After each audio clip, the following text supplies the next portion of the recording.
मौलाना साहब जो YouTube channel ज़रूर subscribe कंदा।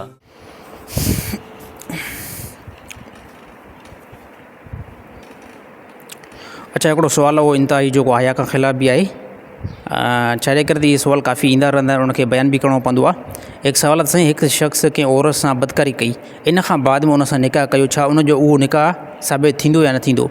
यादि रहे त जेकॾहिं निकाह खां पहिरियां कंहिं बि बंदे कंहिं औरत सां बदकारी कई आहे त इहे इंतिहाई तमामु वॾो बुरो फेल आहे ऐं तमामु वॾी कबात वारो फेल आहे ऐं इन पंहिंजे गुनाह ते तौबा इस्तग़फ़ार बि कनि। छाजे करे अल्लाह ताला ज़िना जी वॾी ख़्वारी बयानु कई आहे। इन खां बाद में जेकर उन ई औरत सां कंहिं उन ई बंदे निकाह कयो आहे त निकाह जेको आहे साबित थी वेंदो, उनजे अंदरि कंहिं क़िस्म जो कोई बि जेको आहे टेंशन या कोई बि जेको आहे जुर्म न थींदो, यानी उहो निकाह उनजो उते ई साबित थी वेंदो।